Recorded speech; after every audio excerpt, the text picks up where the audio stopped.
Let's move into the final topic, Dave. We're talking about the Indiana Pacers. Pacers have made some interesting moves to bolster this team that lost to the Cavs in the first round. I thought they were going to get swept. They took them to 7. Really impressive showing. Hell of a showing. We didn't expect too much from the Pacers going into the season last year. I don't think any of us had them in the playoffs last year. I wasn't too high on Nate McMillan, but I got to give props where props are due. Fantastic job by Nate McMillan. We look at Victor Oladipo. He was fantastic. Incredible. And we see now the additions that they have made. Tyreke Evans assigning for $12 million. We look at Doug McDermott, bringing him in for $6.9 million. Kyle O'Quinn, bringing him in for $4.4 million. So a lot of nice additions to this Pacers team. And I'm going to make the statement now. Yeah.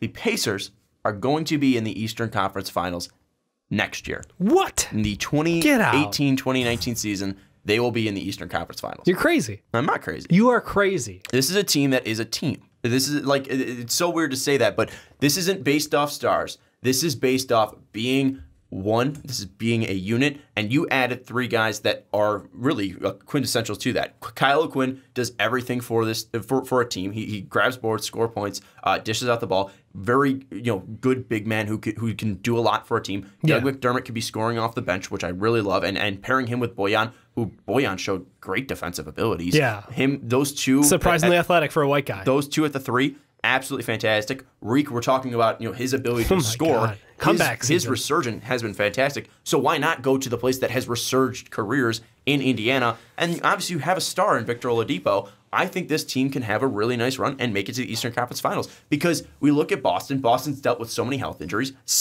health problems. We looked at Philadelphia, same thing. And Toronto, what will they actually be? They're going to have to get over one of those teams in the playoffs, but I think they have the ability to do so.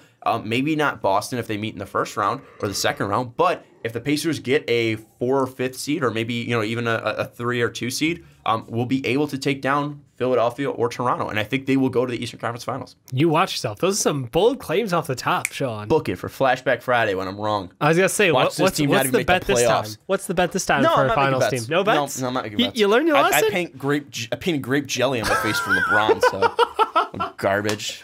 I wish I could have been there for that, I'll be honest. My face is so dry after that. I know. So bad. It looked hilarious. It was bad. But I don't think this team will be bad. I think this team, especially with Miles Turner, I didn't even mention him. I would say Miles Turner, Domantas Sabonis, they just have guys on that team. And even Thad Young. He's the veteran of the team. Yeah.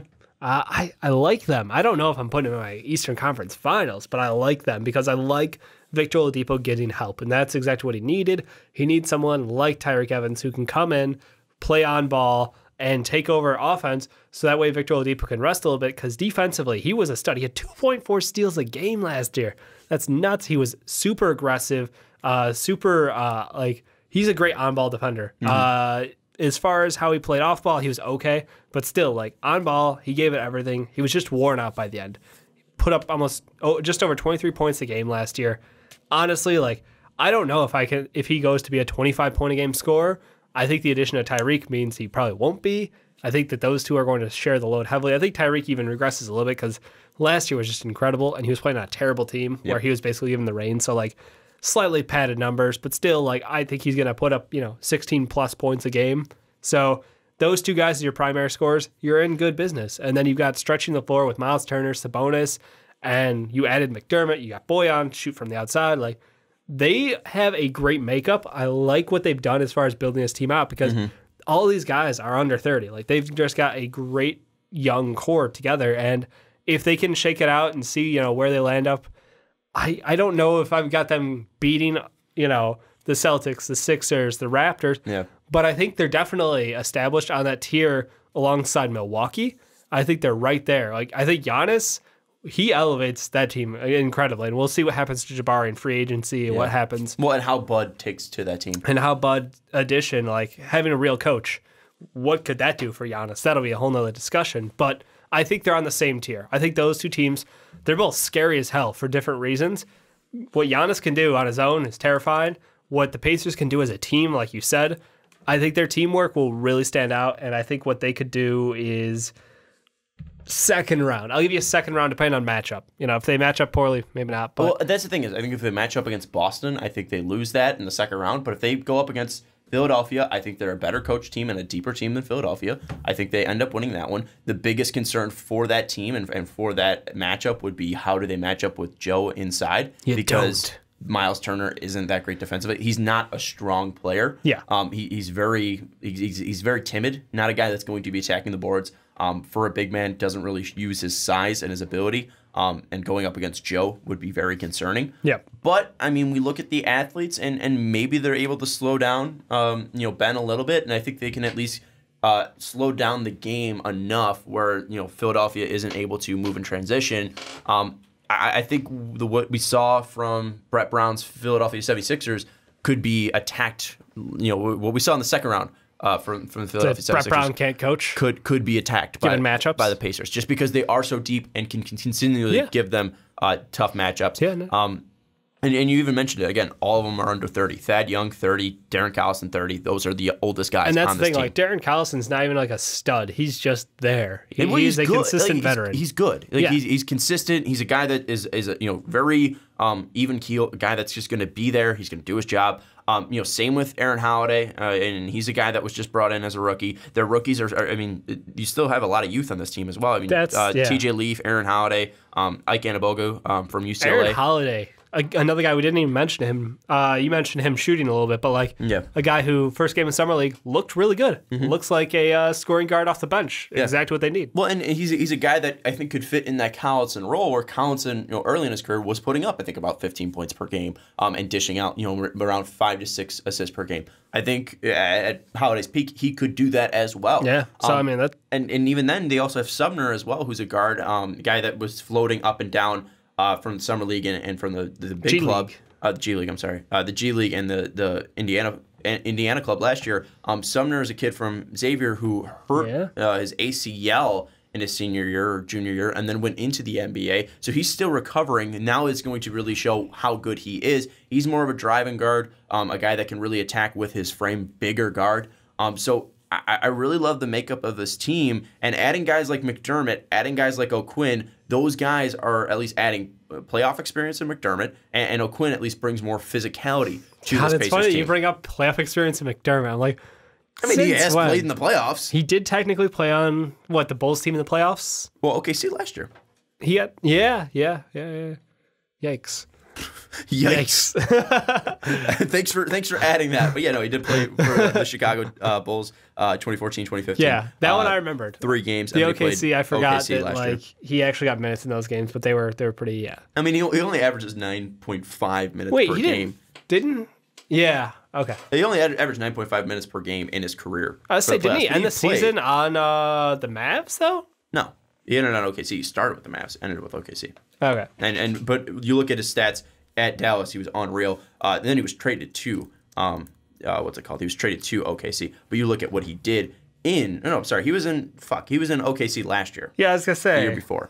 He went to the Melo trade. He was part of that, so he went to the Knicks and then went to Dallas. The Knicks traded him. Okay, but you look at what he did in Dallas. 49%, yeah, almost 50%. He was shooting fire. From 3. He's a guy that I think could add, nice scoring to that bench. And again, he still brings playoff experience. Yeah, is what I'm trying to say. Fair enough. He brings playoff experience. O'Quinn at least brings grit, which I do like. Yeah. And again, Reek, we got to talk about him. He's a guy that if he keeps at what he was, really, really nice starting. He got back to his rookie year. Yeah. Was he a little bit above, or was he right on point? I think he's a better shooter because he couldn't shoot when he first came in the league. He was really bad from shooting from the outside in his league. He was more of a point guard when he first came in the league. He was a point guard. That's the problem. They played him out of position after that, and they really fucked him over. His rookie year was 25-5, and then this year was 25-5. Yeah, he was pretty much the same thing, slightly worse than his rookie year. I take it back. But better shooter. He was 25% from 3 in his rookie year, 39. 39, yeah. So, no, he has developed that three-point shot. Yeah, so, I mean, he's a guy that I think could be really interesting on that team. And looking at what this team most likely will be, at least starting lineup-wise. We also haven't mentioned Kojo as well. Corey Joseph was a little disappointing in that Pacers team. Yeah.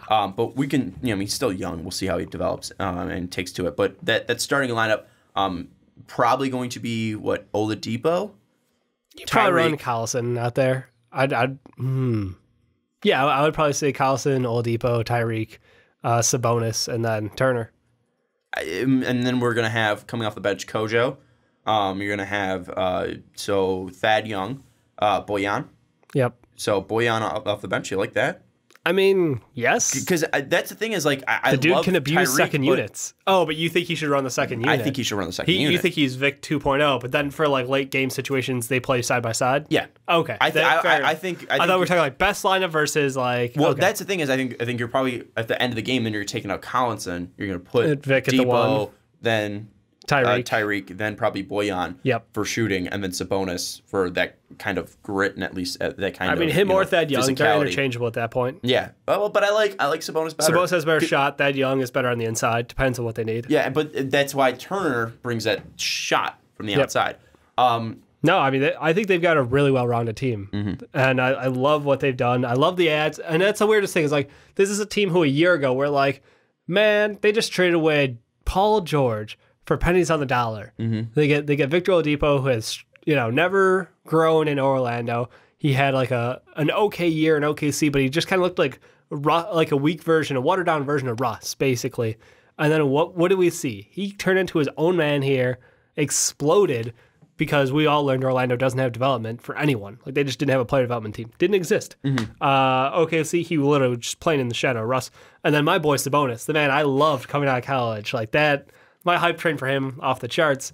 He's got talent. Like given the right situation, the dude's a stud. Well, and with Sabonis, as Joey Coco Diaz would say, he's got immigrant mentality. He's got that fuck you mentality. He's gonna take it to you. I love what Sabonis brings, and he brings what you need in the playoffs. He brings that physicality. He brings that intensity, especially on the boards, that is absolutely necessary for a team to succeed. And that's why you look at that Toronto team. Toronto isn't that great of a rebounding team. I mean, you have Valanciunas, you have Ibaka. And you can even throw Siakam in there as well. Yeah, I absolutely would. Hurdle as well. But I look at Sabonis, and I think he's going to grow even more. And I think he's still going to be more physical. He's still going to be more.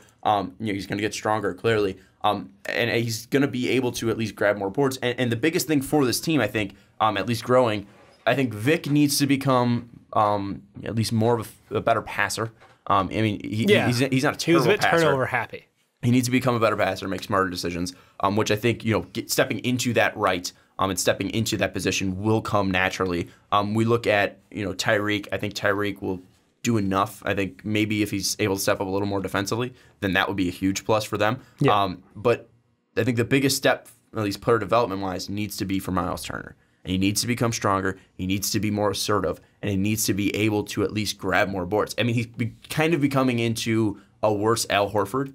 In the fact that Al Horford's 6'10", but won't grab 8 boards. Yeah. But he does everything else so well. I think Turner is going to be in that where he's a worse defender, a worse rebounder, and a worse passer. But at least in that same vein where he's going to be a 5 that can stretch it out and fit into the modern era. But if he's able to be more physical, then defensively you're going to be able to start the fast break a little bit more. And having Oladipo, having Evans, that's going to pick up the pace. And we saw last year, this was a team that was very slow. Around, I think, 23rd out of 30 teams when it comes to pace. Very slow team, not really running up and down the floor. I think now adding guys like McDermott, who weirdly enough is pretty damn athletic and can throw it down on the break. Absolutely. Oladipo clearly can.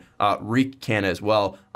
I think having those guys, and even TJ Leaf will be, kind of helped out with running the fast break because that's what he did so well at UCLA. He trails on those late threes too. Having the ability of Miles Turner to at least, be able to box out, be more physical, grab boards, and then dish it out to an outlet, and then start that fast break, that could be massive. I think he needs to take that next step if they do want to become, again, get to the Eastern Conference Finals. I think they'll be able to make that. I think this team is probably the third best team in the East. Bold. I think they're better than Boston. I don't think they're better than. Yeah. I don't think they're better than Boston. I don't think they're better than Toronto. And I think they're better than Philly just because Philly is so young, and I didn't see enough out of them in the playoffs. Where we look at Indiana in the playoffs, they were fantastic, and they got better. Yeah. And this is a team that was very well coached, where Brett Brown is still kind of getting used to being a head coach. He literally lost them a game because he put Ben Simmons back in over the go. And then even then, he lost him another game because Brad Stevens has them inbounding on the far sideline, and he just has Al Horford wide open under the net because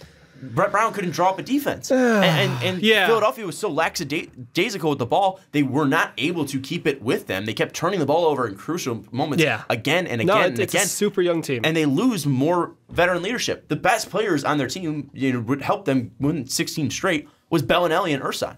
And both those guys are gone now. They replaced them with technically more well-rounded players, but not better. Because, Wilson Chandler is a good wing. He's not a better shooter, but he's a good wing. And then Bijelli is good on the floor. He's not a better shooter than Ersan, though, really. Ersan's a better creator. Yeah. Ersan's pretty good at driving, and at least he does more offensively for you. Yeah. Belly's a better shooter. And then with Marco was just I crapped on Marco Bellinelli so much. The dude can the first time run, we did our rankings, but that guy was fantastic. His running shots are hilarious. Like he just sprints around on a curl and just nails it. Just off balance, chuck it up, and it just looks smooth. And he did that so efficiently last year. Yep. That's so not having that, I think it's going to be huge. We'll see for this Philly team. I think it's going to be effective. We might have a video before the season about are we overhyping the 76ers again because of their success? Because no one expected them to win 53 games. No one expected them to be a third seed. So we'll get into that later. But I think this team has, for me, they're still in that clear second tier or second tier, third tier. I think we would third say tier with Milwaukee. If I was ranking teams, I would say Boston's in really their own tier when healthy. 100% agree. So then two All-Stars. Then it would fall into, I would say, the second tier 3 All-Stars, of technically. Toronto, then Boston. Then Toronto, Philly, then Indiana. I would put Indiana in that second tier because they have everything established. They're bringing in players, but they have the coach established. They have their star established. Where we look at Milwaukee, yes, they have the star, but who else is around Giannis, and who else? Can Bud be able to coach him, and can that team be effective? That's why I put them in that tier a little bit lower because they have the Milwaukee and Washington are all right in that same you're dangerous, but can you put it all together to beat me? And I think Washington's a fucking mess. They're a hot mess, but they're talented. Bringing in Dwight, who he just wants to be a me player. It's all about him. Put Dwight under the rim. Take him back to the Orlando days. Bradley Beal's the same way, and so is John Wall. I love Bradley Beal. You have 3 alphas on that team. Yeah. One of them shouldn't be an alpha, and Dwight Howard. I love Beal, and I love John Wall, and those two work together, but I don't think they're going to have enough on that team to really be that effective. Satoransky, Austin Rivers, Kelly Oubre. I love it. And Otto Porter. I was about to say, where's Otto Porter? Otto Porter. That team, I think those 3 teams, Milwaukee, Indy, and Washington are all in that second grouping. It's clearly Boston up 1, and then it's the Toronto and Philly, and then to me it's everybody else is in that third group. I guess technically third group. I just think that again, Indy is going to be someone that's very, very intriguing because we look at what they were able to do last year. They were 32-20 against the East, but now Cleveland's going to take a step back. Yeah, I say everybody gets wins over Cleveland now. Miami's most likely going to take a step back. We don't know how Toronto will do. They're not going to win 40 games again in the East, I don't think. Maybe they do against with Cleveland out. But I think that none of the teams at the bottom took steps up, and I think Indiana's going to get more wins, climb up, and probably hit that 50-win threshold. And be able to. Well, they were at 48 last year. I know. So you're adding talent technically. We're adding talent, and you're taking away talent from Cleveland. So I think they're able to add 2 more wins, it gets to that 50 threshold, and I think they're going to be a team that finishes in the top 4 in the East. Probably match up against. I will say this is how I'm thinking. If they go 4-8, you think what? The Pistons get in on the back end? I'll give my early Eastern Conference predictions. Yeah, let's Why not? Number 1, I'll have Boston. I think they stay healthy. I think they finish out of the top 2. I'll put Toronto. Yep. 3, I will put Indiana. 4, I'll put Philly. Then I will put 5, I will put the Bucks. 6, I'm going to put Washington. 7, I'll put Miami. And then at 8, Cleveland, I think, falls out, and I will slot in the Charlotte Hornets at 8. Oh. Because you still have Kemba. You have Miles. You have the moist one. The moist, I do love You have Tony Parker now. Yeah, I had to talk about the Tony Parker edition. I think you're going to see... I said Boston 1. Yeah, yep. Boston will match up against Philly in the second round. Toronto against Indiana. I think Indiana wins that one. I'm all about building a fucking wall up in the north. Pistons are going to make it in that 8th seed. The 8th seed? Yep. The Pistons. Oh, I'm sorry. You said up north, so I assumed no, Toronto. not I the thought you true said north. Toronto. We got north next door neighbors. Yeah, a little Detroit is just a little northeast. bit. Detroit's literally 10 feet from the border. Like you can just. Yeah. So I'm just saying, they're building the fucking wall. But they don't have Stan anymore. It doesn't matter. The wall. You still have 2 giants on that team. I know Boban's not there. And I still want him, but Well, they have Drummond and Blake. I don't know. I'm not too high because they don't have a point guard. trust in Reggie. Is it going to be Ish? Trust in Reggie. Ish even still on that team anymore? Trust in Reggie. I don't know. Anyways, let us know what you think about the Pacers. Do you down think they're in the legit? comments below. Do you think they're a Eastern Conference Finals contender? I think so.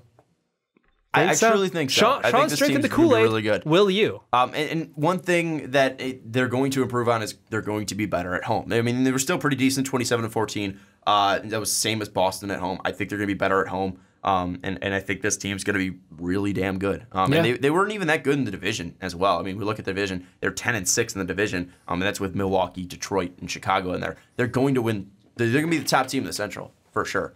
So, because Cleveland's not going to be it, so I think they're going to end up being the top team in the Central. I like Indiana a lot. Let me know what you think down in the comments below. Dave gave his opinion. I gave mine. I will hear Ricky's a little bit later. So if you like, get it. And if you like the Summer League roundup, let us know as well. We'll continue that. But we talked about Melo, we talked about the Summer League, we talked about the Pacers, and now it's the end of the podcast. Thank you so much for helping support Most Valuable Podcast and supporting the Fast Break Podcast. We love doing this every single week. We've done 3, I think, this week. Sunday, then Monday, I think it was, or Monday or Tuesday. It's like Saturday, Monday, Tuesday, and then today. Yeah, so it all blurs together, but I love doing it. A long week, and we appreciate all the views. We appreciate all the support. Again, don't forget to check out patreon.com/mostvaluablepodcast if you want to be on the Fast Break or any of our other podcasts. Don't forget to rate us 5 stars on iTunes if you have the time. Also, check out Most Valuable Podcast so you don't miss any segments or full podcasts. And also, you can buy a shirt on mostvaluablepodcast.com if you are so inclined to do so. But for Dave Oster,